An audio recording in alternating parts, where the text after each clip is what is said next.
Hey guys, this is your host Dave Mellon with Valor Fire Training, and we're here with our next episode of Q&A, joined by Logan Watts. How's it going, man? Good. How are you doing? I'm good. Hey, I'm glad to have you on the show. We've known Logan for a while. Ran into him at a fire conference and kind of hit it off there. Logan actually teaches with us for Valor Fire Training, and he's up in Nebraska. For those that don't know you, go ahead and introduce yourself. Well, first of all, thanks for having me on, Dave. My name is Logan Watts. I'm lucky enough to call myself a full-time firefighter paramedic in the city of Grand Island. I get to do this for a job that I love. Little bio, city of Grand Island, it's about 55,000 people, 4 fire stations, about 63 line personnel. So I've been working there for a couple years now, and I also volunteer in my hometown of Osceola. I've been doing that for about 10 years, and I'm the training officer in Osceola. So kind of got mixed up with Dave, and we've been able to do some classes together and hit things off that way. So it's been nothing but good. Yeah, which there aren't that many people that can say that, so I appreciate that. I was But going to keep it clean for the podcast. well, and you actually come from a long line in the fire service with your family. If correct me if I'm wrong, but your father is on the fire department as well as your two younger brothers, right? Yep. So my dad is the fire chief here in Osceola. He's been doing that for 10, 15 years, somewhere around there. It was before I got on. So he's been doing that. And then I have two younger brothers. One is 5 years younger and one's 9 years younger than me. And they're both on the fire department here. So there's not too many people that, have 4 people on the family that are on the fire department. Kind of makes for an awkward Thanksgiving and Christmas dinner when all of a sudden the pager goes off and Right. everybody leaves the table. So Yeah, for sure. but Well, and it's cool though because I mean, you guys have that bond, both at the department and at home. So no, it's definitely cool. So we're going to talk today about Venator Search, and this is one of those things that you and I have had multiple conversations. You have taught Venator Search with us multiple times. Your both your career department and your volunteer department, you guys have a really strong search culture, and it's really cool to hear your perspective and to kind of hear what you think, and not just on the facts, but also the fears. I mean, there are still people oh out yeah. there who don't understand really what Venator Search is, how to perform it, what the pros and cons are. So it's definitely not just as simple as saying like, "Hey, break out that window, dive in, get the victim, and get out." There's a lot of other things that go along with it. So let's go ahead and dive into the question. So this comes from Mike. Mike is from South Dakota. He says that he went to a class where he learned about Venator Search. This was a couple years ago. When I returned to my department, I started talking to everyone about it. There's a strong search culture within my department. However, there are quite a few people who got hung up on the fact that I would say Venator Search and not Vent, Enter, Isolate, Search. Is the acronym really that necessary? My thought is get in, find the victim, and get back out. That's supposed to be the whole premise.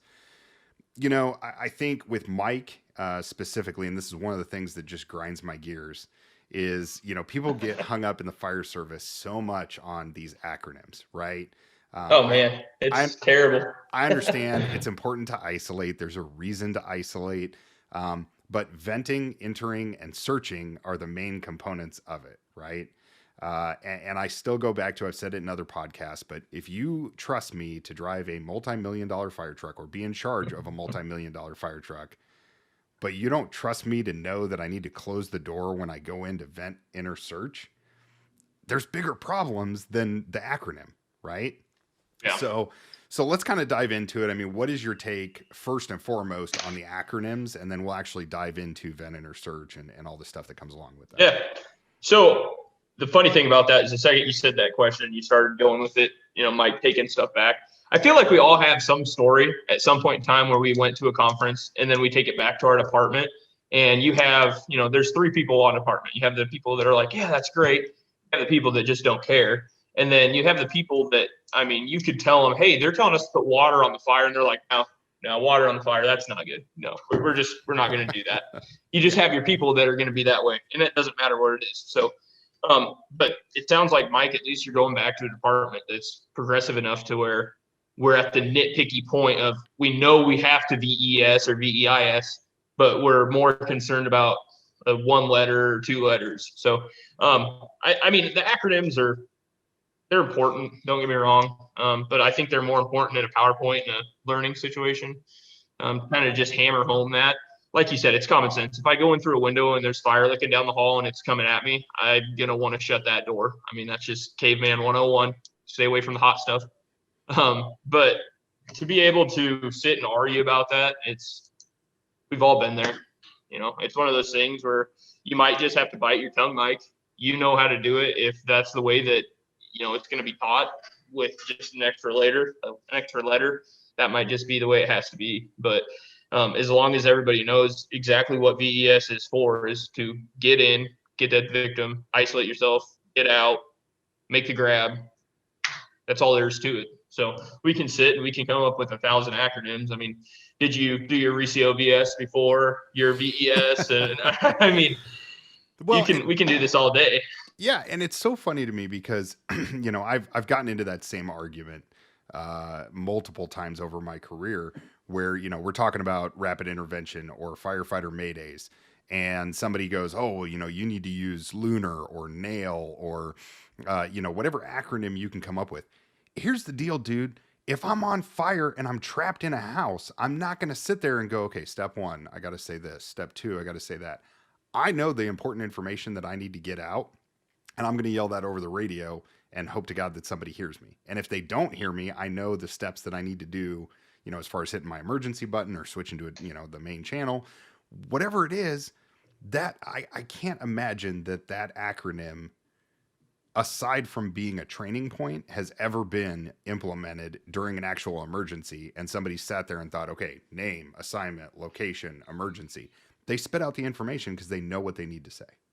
Well, that's the thing is, I think this is back to the acronyms. I think we've gotten so far from where the acronyms originally started. To me, so I'm lucky enough. I teach written firefighter survival for GIFD where I work. And like what you're talking about, calling a mayday, we just who, what, where. Yeah. Who are you? What happened? Where are you? The lunar, everything that goes with that is great for a command board, if you ask me. If I've got my command board up, that way it's just it's checkpoints for me. But yeah, we can sit here and have conversations all day about acronyms and letters and I'm going to be starting, if I had ever to know every single acronym, it'd be like a tattoo around my sleeve of my jacket, and I'd be trying to sort through it, trying to figure out what I got to say. And yeah, and I agree that people get so hung up on the acronyms and it takes away from the actual act. So getting back into the actual discussion of Venator search, Venator search wasn't a thing when I started, and I know it wasn't a thing when you started. It was kind of coming around, but it wasn't a mainstream tactic.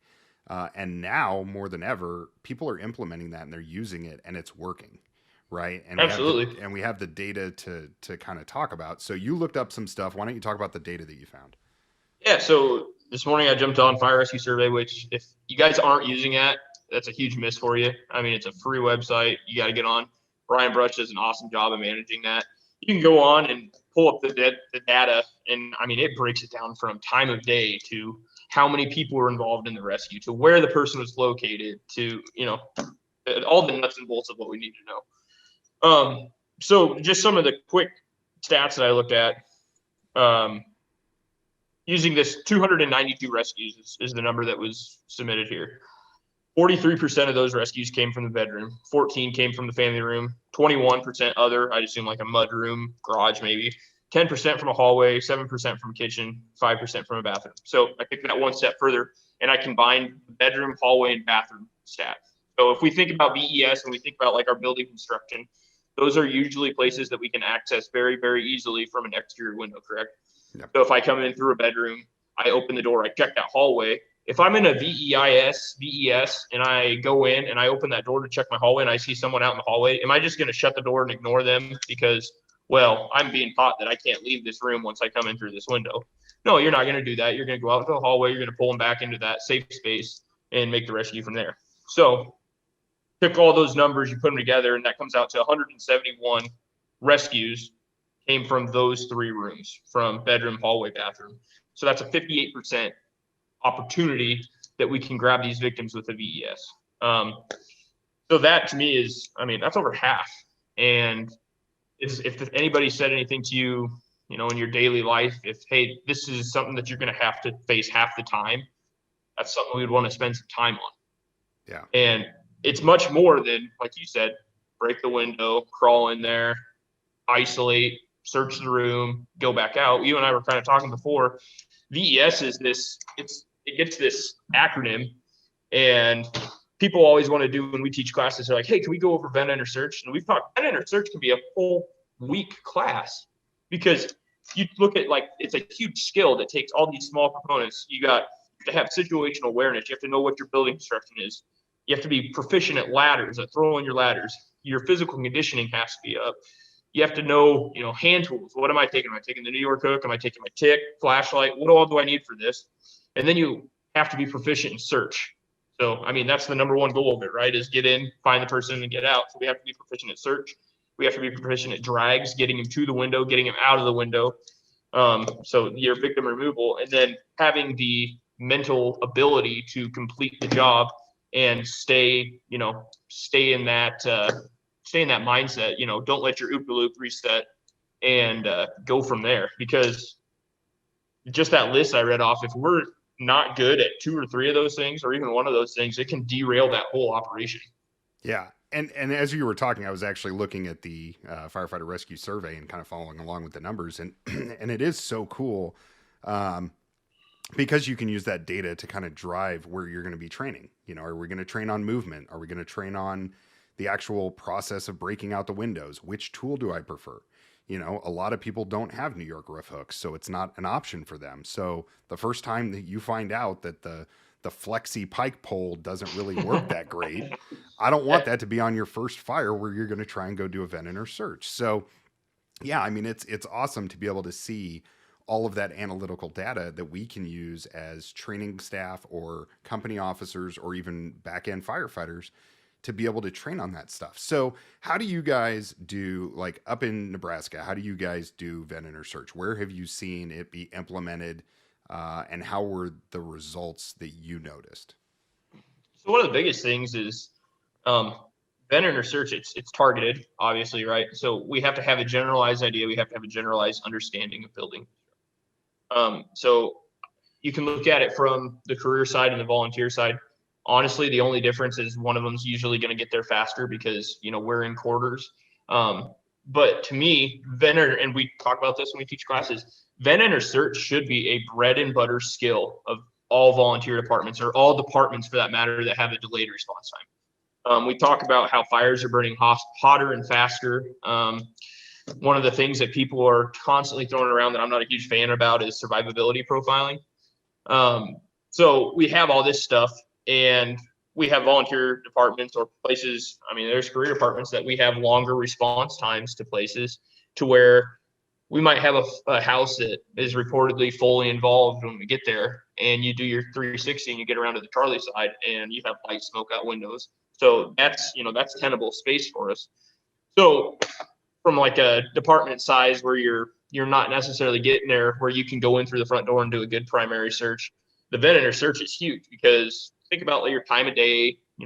Is it nighttime? Most of the rescues, if you look at that firefighter rescue survey, a large majority of those rescues are happening between midnight and 6 o'clock in the morning. Most of the people are in their beds. It's midnight and 6 o'clock in the morning, right? So we can target those windows, target those bedrooms, and we can get in there and get into that tenable space and make those rescues. New construction, yeah, it burns hotter, it burns faster, but there are building codes that, say they have to have fire rock and that kind of things to help slow that down. And if we're truly doing what we're supposed to be doing when it comes to fire prevention week, we're trying to tell kids and families to sleep with their doors closed.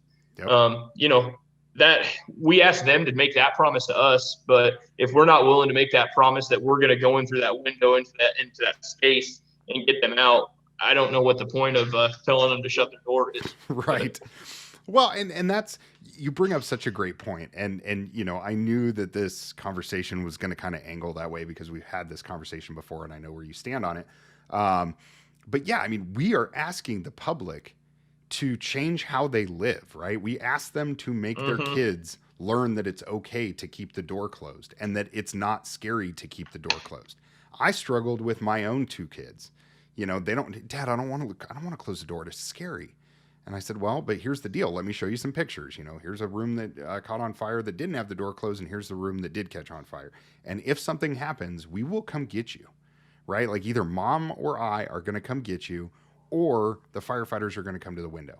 Now, that was a little bit easier just because I'm a firefighter and, my kids have a little bit of faith in what we do.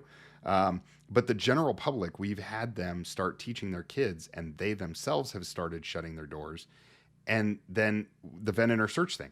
How horrible would it be if there was somebody who was in a survivable space and the fire department shows up and goes, well, we're going to write the victims off because, that's fully involved. And like you said, there's light smoke on the Charlie side, and we actually could get to them.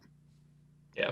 Well, I mean, even, the light smoke, that's just kind of what we commonly think. But Sean Duffy said it best when he talked to you a couple of weeks ago, and it kind of stuck with me. But he said, survivability is up to God. Searchability is up to us. Yeah. Right. So who are we to say that someone can't? There's been crazier stuff happen in this world. If we pull up and if with our gear, with our PPE, if we can occupy a space and make sure that there's nobody in there, then we need to be in there occupying that space and making sure that nobody is in there. And that's the other thing is you look at, I keep referring back to firefighter rescue survey because it's just outstanding because, you can't argue with stats. That's right. That's one of the few things nowadays that you can argue with or can't argue with. But half of those times, no victims reported track. Right. And they're finding victims when they're making that initial search or they're making that initial stretch. A lot of times fire attacks finding it because if you're a small engine company or, you're only showing up with 10 guys on scene right away and you have fire and you know where the fire's at, we want fast water on the fire, right? So that might be the priority to get that. And we might come a couple feet in and boom, there lays a victim. So having fire attack find people, that might set them back. We talk all the time about the Ooda Loop. If I'm going in and I don't think that there's any victims and all of a sudden I'm dragging a hose across a victim, that's going to set you back a little bit. So, yeah. And the Ooda Loop plays such a huge portion of this thing. I mean, when you look at the Ooda Loop and how it actually works, and for those of you that don't know what the Ooda Loop is, it's observe, orient, decide, and act. And it's the process that we use to decide what we're going to do in any given situation that we're not familiar with or didn't expect. But when you look at that OODA loop and how it applies to vent enter search, it's every single time because you never know what's going to happen. When you break that window out, are you going to get a bunch of hot air? Are you going to get a bunch of fire? Are you going to get a bunch of, are you going to have a victim that pops up to you right there at the window? There's so many things that happen that aren't expected. And we can train for it, right? But until you get used to that OODA loop being reset over and over and over again, and let's look at this. How do we actually train for vent enter search? It's the same thing every single time for most of the people out there. You climb up the ladder, you break out the fake window or a real window if you're lucky. You dive in head first. The other person dives in head first. You search around, you close the door, you look out in the hallway, you're done, you come back out. That's it, right? There's no variability to it. So, with your experience doing vent enter search, what have you run into that has reset your OODA loop, or what have you run into that just wasn't what you expected? Well, sometimes you just run into the heat. You run into heat, and it was a perfect example. One of the last classes we had up here in Osceola, how many of the guys we had doing our fire under search class or search under fire class, and they got up on that second floor bedroom, and the heat that they were met with just threw them off. Yeah. So we have that aspect. You have an aspect of what if I make entry to a room and it's the 90s bead curtains? What if there's no door there? Right. What if I got rapidly evolving conditions and I don't have a door? I don't have a way to isolate myself. What if I fall through the floor? Yeah. I mean, that's a very real possibility. Or, I get soft floor or I come across more than one victims. There's just all sorts of things that we can run into. We don't necessarily run into it here in Nebraska, but, you read things about people running into hurricane glass or window bars. I mean, there's everything that you can think of is a possibility when you get into that. Yeah, and I think, in my experience, the few times that we've had actual, and we've trained for it a lot, but the few times that I've actually done vent enter search on an actual fire where we expected victims, because that's our job, when we went in, we did the vendor search. I've had it before where I actually pushed down with the roof hook and I felt something soft and spongy, and I was like, oh God, I hope that's not a body. And as I'm feeling in the window and I get down further, it's like a mattress or, some other stuff that's up against the window. And I'm like, okay, thank God it's not a body. And so as we're going in, I'm searching and I'm doing my thing, but even that small amount of, it's been ingrained in our heads that you always search right in front of the window before you dive in, feeling that not floor, feeling something other than a floor, your immediate thought process is, I just hit somebody in the face with a roof hook. Right. And so, like you mentioned, the not having a door. One of the things that we talk about all the time is being able to take a tool, whether it's a roof hook, a Halligan, an axe, whatever, and pop that closet door off. Use whatever you can to block the heat and block the fire. Mattress, yeah, whatever you got. Worst case scenario. And so, there's a lot of people that don't train for that. They don't talk about it. And so like Mike's issue of taking this whole thing back, I think that's the biggest thing that I have concern with about Mike's question is that people are getting so hung up on the acronym, but they're not worried about the actual act of doing the vendor search. You know what I mean? Yeah.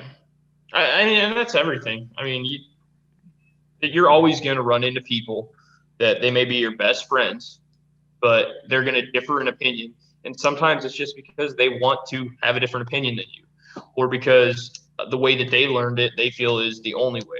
I mean, what's one of the things that we always say when we teach classes is we're not teaching you the only way, we're teaching you a way, because there's going to be times where you run into things where this isn't going to work and you might need something different.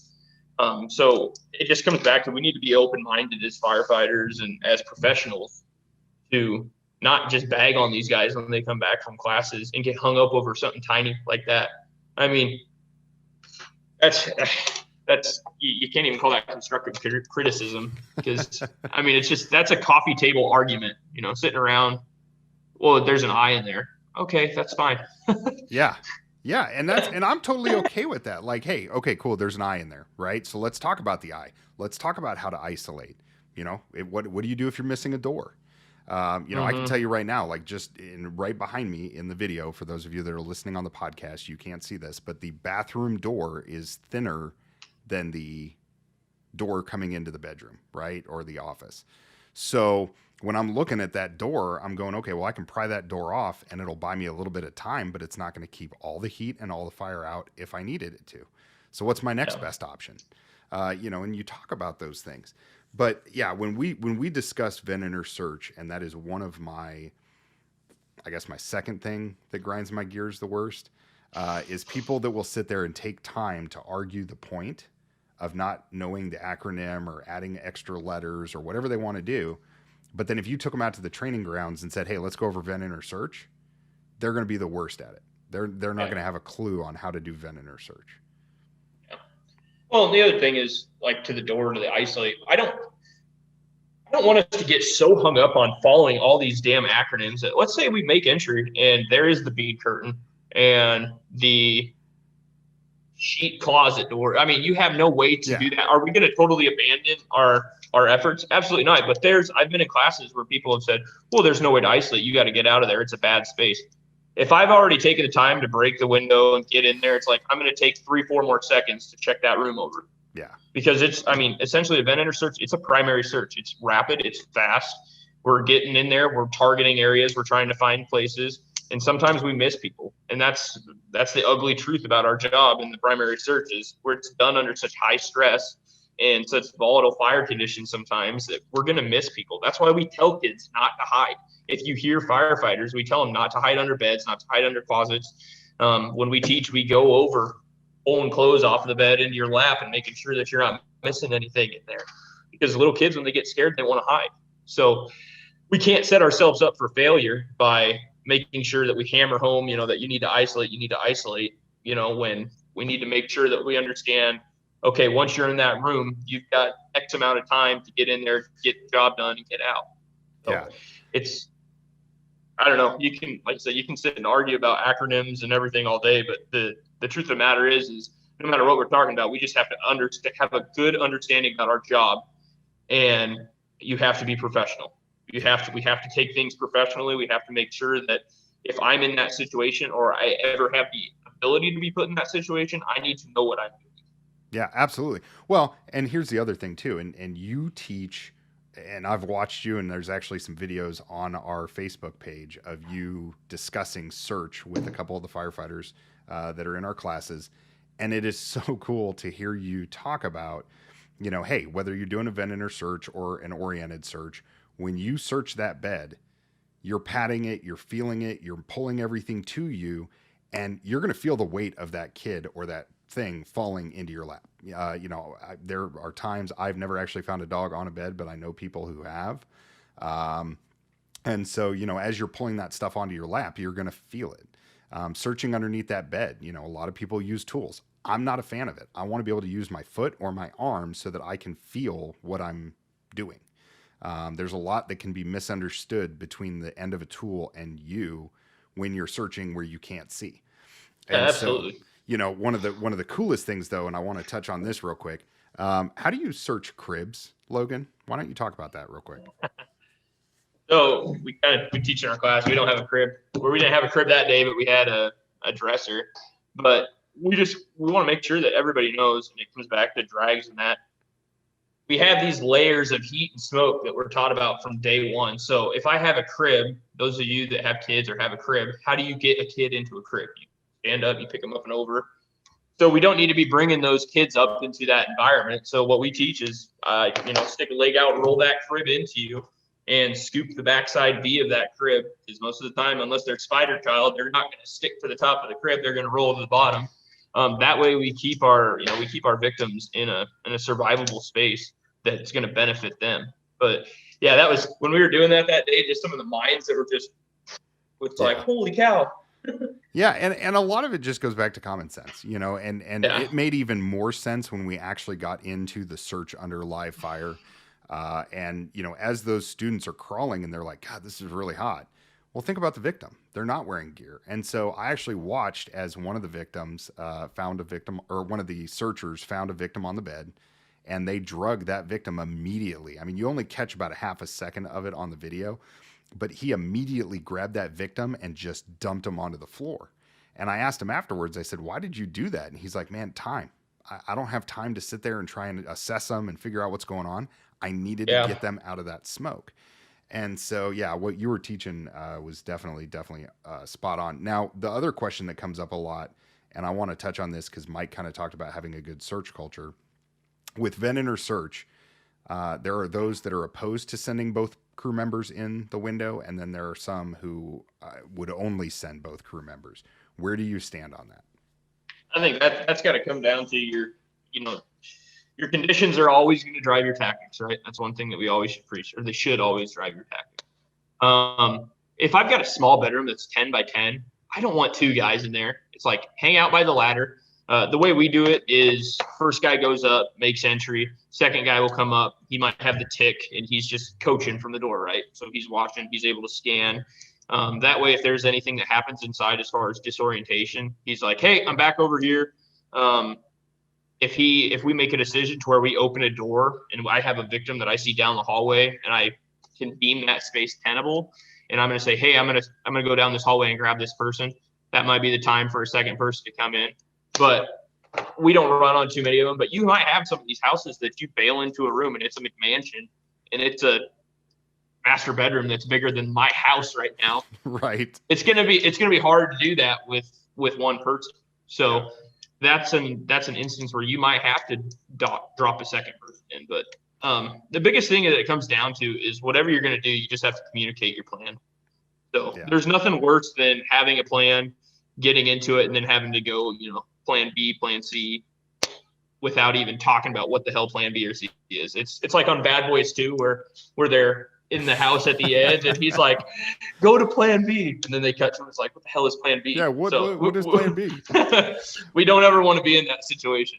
Well, and one of the things that happened with us that was a little unique, and I know, actually, I don't even know if you and I have talked about this, but one of the things that happened with us is that we recently just purchased enough of those Seek thermal imagers for each pack.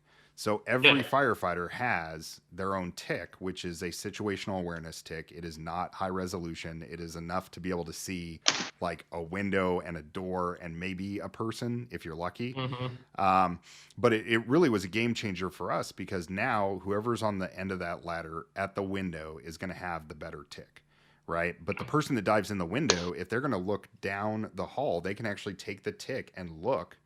And it just gives us another avenue to be able to decide, like, hey, I'm going down the hall, you come in and search this room, right? Yeah. And we've done that before, where we've said, like, hey, this room's super small. I'm going to continue over to the room across the hallway. You come into this room. And so now you have two people simultaneously searching. And that doesn't really get talked about a lot either, because I think the general conception, for those that don't know, is that if you're going to vent in or search the, A side, window towards the Bravo side, well, if I want to go vent in or search the other window, I got to move the ladder. Well, if I'm already inside the building, let me go across the hallway and search the room. Yep, that's exactly what it is. And that too comes back to like your command staff, knowing your people, knowing who you have, right? If you've got someone that as an officer you're comfortable with doing that, absolutely. That's going to be an easier decision to make than if you have a probie on the end of the ladder that's never done it before. But I just wanted to kind of back up. I wanted to talk about this. So we talked about getting up and taking a peek in, like you guys are lucky enough where you have the Seeks where everybody has that. One of the hot things that anytime we talk venting or searches, do I take the ladder or take the window with the ladder, or do I take it with the tool? Right. So I'm a proponent of taking it with a tool, because if I get my ladder set at the bottom of that sill and I get up there, I'm in the right mindset, I'm going to take 5-10 seconds and slow down and see if I can look in through that room and get a good idea of where my layout is, right? So if I get up there and I see that I have good visibility in there, but I have an open door and I see that I've got smoke rolling in, I can A, know where that door is, and B, I can take a quick look and see, okay, I've got a bed off to the right side, so I can kind of plan my route. If I take that window with my ladder, number one, I've got glass falling down on me, and I mean, there's a lot of possibilities that could go wrong with that. And B, all of a sudden, I just opened up this giant flow path to where when I get to the top of the ladder, I might have lost my visibility. Yeah. So I get up there and I lost my visibility. I made that environment that much worse for that potential patient inside. And then I'm in this mindset where it's like, gotta go. I can't slow down and think about what my actions are going to be. That's where I might miss something. I might get caught in a volatile fire change where I make entry into there, and all of a sudden that light smoke that I had coming into the room is all of a sudden roaring flames that are licking up the side of the door frame. So I just wanted to kind of go back and talk about, make sure that you're understanding what's the outcome of the actions that you're performing. So if I'm going to take, what are you going to do? I was going to say, so does that mean that we have to add another letter to the acronym? Like, do we need to add F for probably flow path? should. So yeah, what would it be? VEIFS? IF. Well, we have to have the F in parentheses, because that's only if you don't isolate. So it might have to be like an and or an if then. So we could add an asterisk. I think we just go with the alphabet. No, but I mean, you bring up a great point. God, this is why we can't hang out together. But you bring up such a great point, though, that like, yeah, I mean, the flow path is important. People don't consider the flow path. If you get up to that window and, maybe you don't need to break it out. There are times, and I've talked to people, again, it has never happened to me, but I have talked to people who went to go vent in or search. And when they got up to that windowsill, there's two people in the room that are looking right at them. Well, if they can open up the window and climb out, problem solved, Yeah, absolutely. So let's talk. Okay, so we're talking about that. Let's talk about vent in or search. I'm throwing all sorts of the acronyms. We're going to flip it around here, but we've talked about this in our search class, but let's talk about vent in or searching the opposite way. So if I'm searching a room, right, I get in there, I isolate myself, I shut the door. If I have that door shut, if I'm isolated, is there anything wrong with going over and opening that window? If I can open that window and I can make that environment a little better in there, I can get a better smoke lift and have a better understanding of what I'm looking at. I don't see any problem with that. I think it makes the situation better. It makes the area better. But that's one thing that we don't necessarily talk about. We get so we get so caught up in these acronyms where vent search can only be done from a ladder or only be done from an outside, from an outside entrance, when that's not the case at all. We can take a vent search principle and apply it to our everyday search tactics. Yeah. And, I feel like I'm kind of at a disadvantage from the listeners and the viewers because I already know the answer to this because this is what we teach. But yeah, I mean, and it's so cool to see that light bulb click on for people, especially at the training tower that we were just at up in Osceola. When we did simultaneous fire attack and search, and the vent search crew shut that door and the smoke started pouring out the window and venting, and all of a sudden it was like, holy crap, you can actually see in here.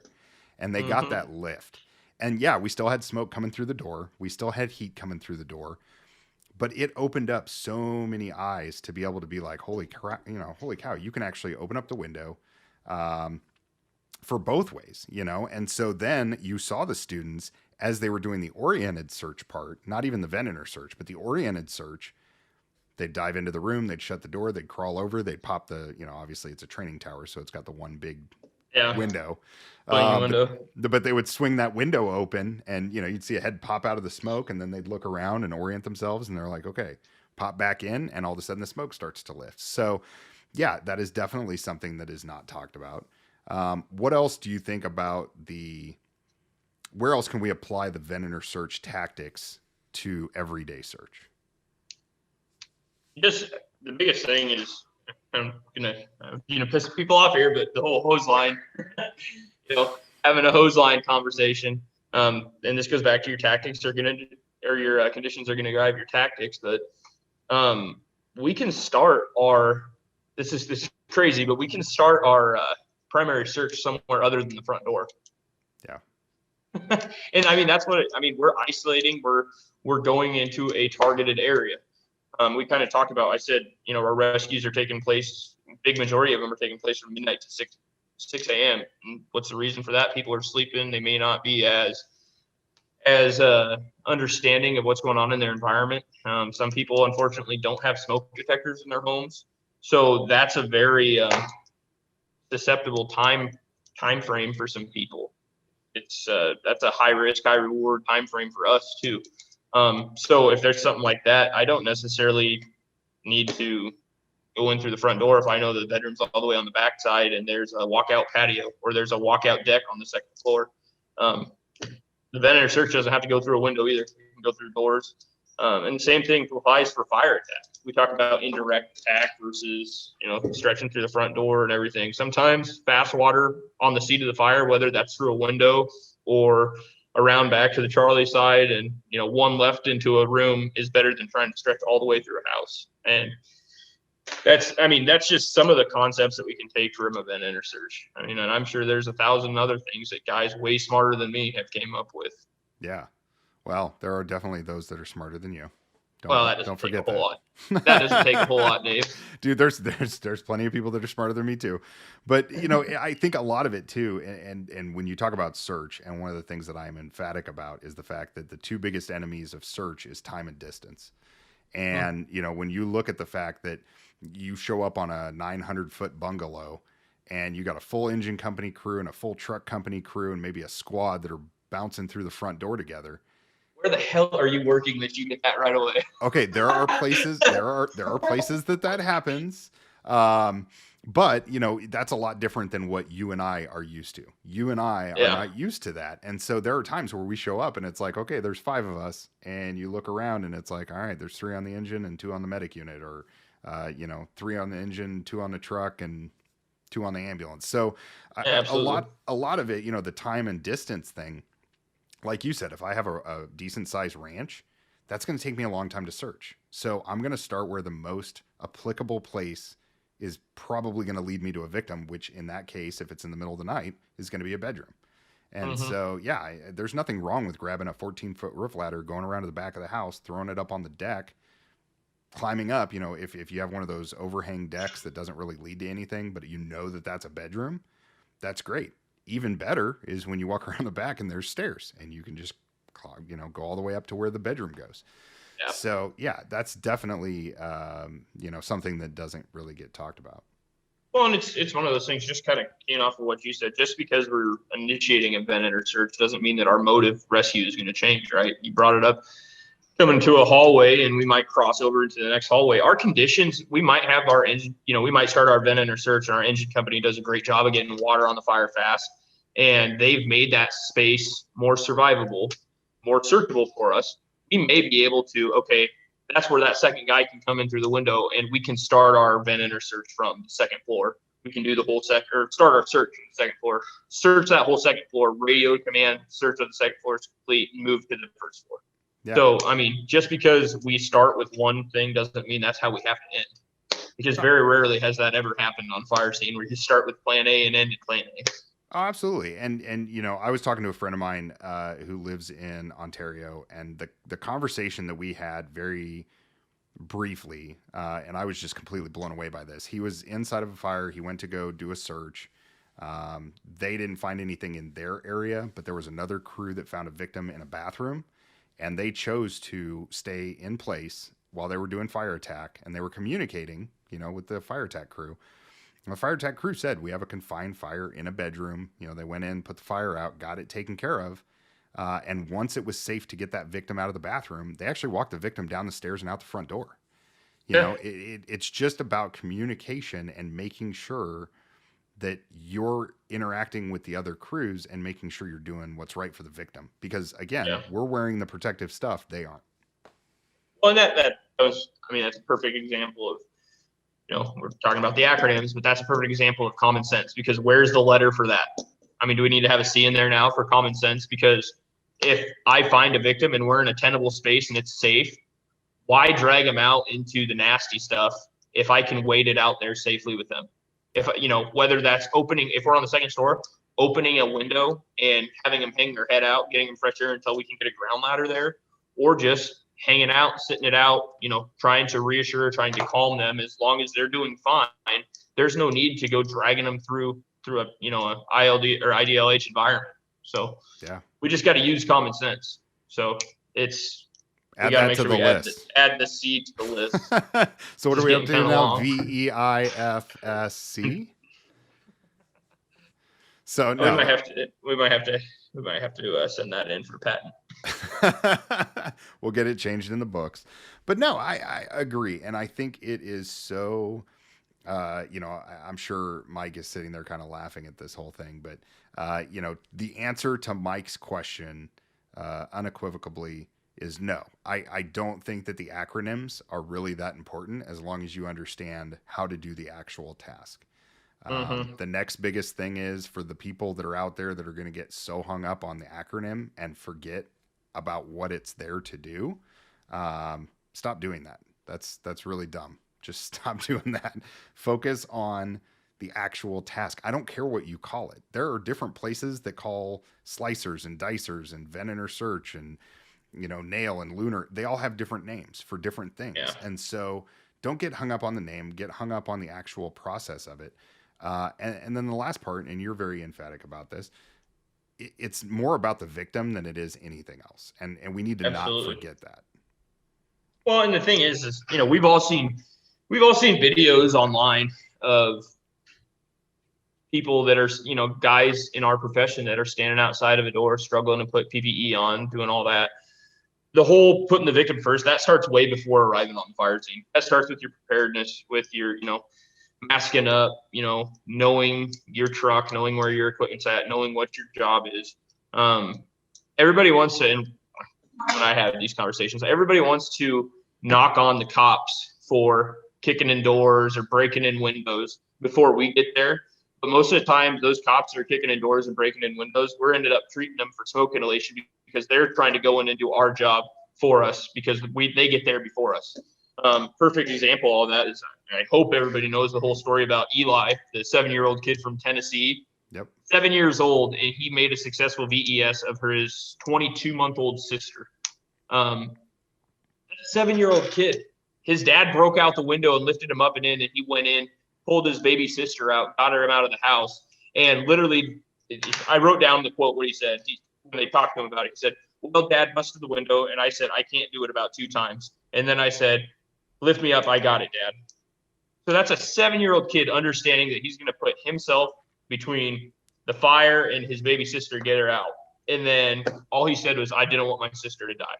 Yeah. So if we can have that mentality that a 7-year-old kid has with no gear and no formal fire training, back again, common sense, we've got to be doing a better job of it. Because if, like I said, we're teaching people to sleep with their door shut and we're not willing to go make that risk, and we're getting so hung up that a VES is so dangerous and that a VEIS is so dangerous, and cops and 7-year-olds are doing it, we better be worried about our job. Yeah, absolutely. Well, and let's go back to that real quick, because a lot of people have, I'm trying to think how to say this and not sound like I'm against cops, because I'm not at all. But, you know, a lot of people are really offended when the police officers show up on fire scenes and they're like, oh man, they went up there, broke out all the windows and did all this stuff. And my first question is, when was the last time you guys trained the cops on what to do?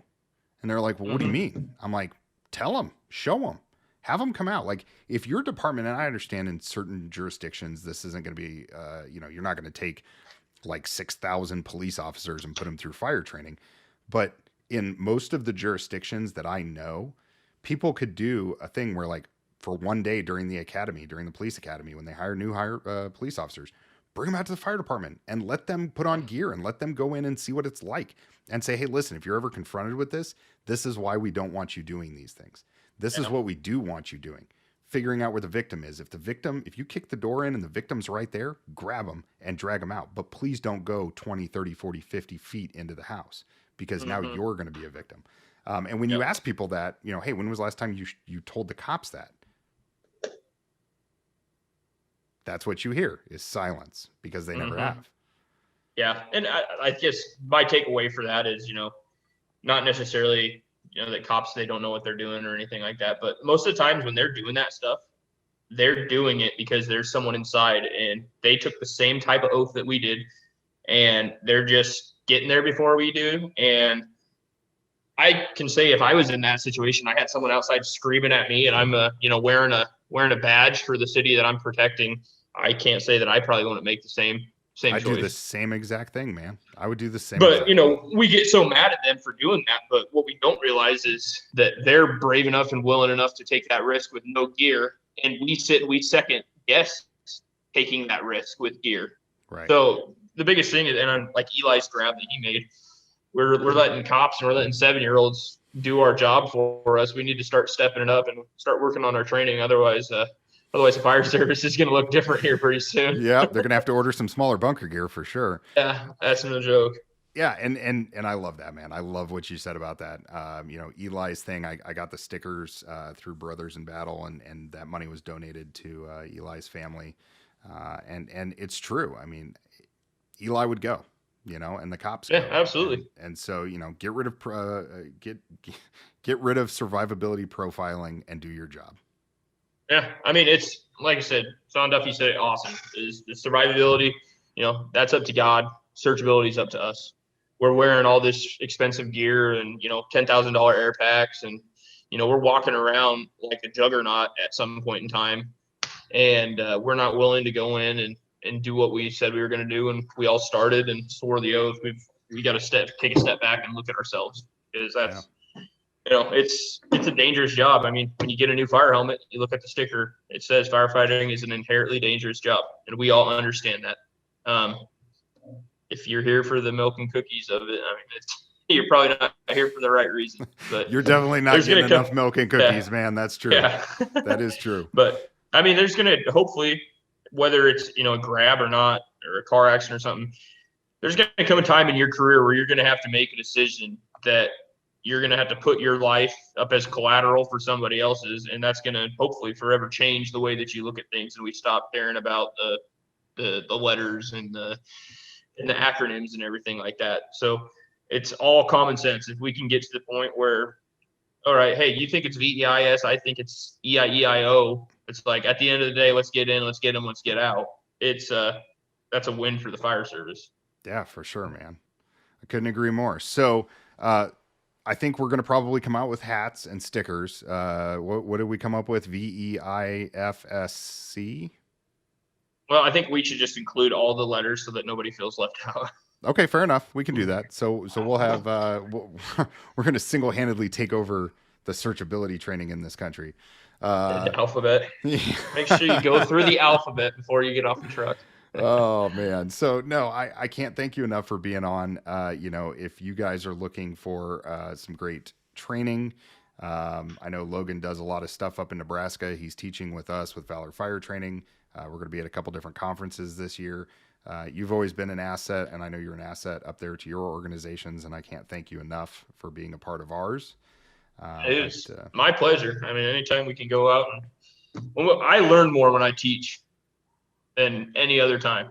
When you're sitting and you're helping other people learn things, you're learning things from them too, because when you're stepping back and you're watching it from the 10,000 foot view, you're seeing everything happen. You see something that you may be teaching that they're doing. It's like, why the hell are they doing that way? Well, because I told them to. It's like, we got to figure out a better way to do that. Yeah. So, yeah. And that's the greatest thing about teaching is, we're students too. We're there to learn. And most of the times we end up learning more stuff than you guys do. So that's one of the best things that comes out of that.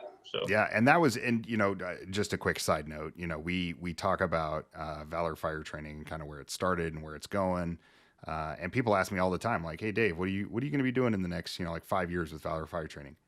I don't know what we're going to be doing in the next 5 years. I don't even know what we're going to be doing next month.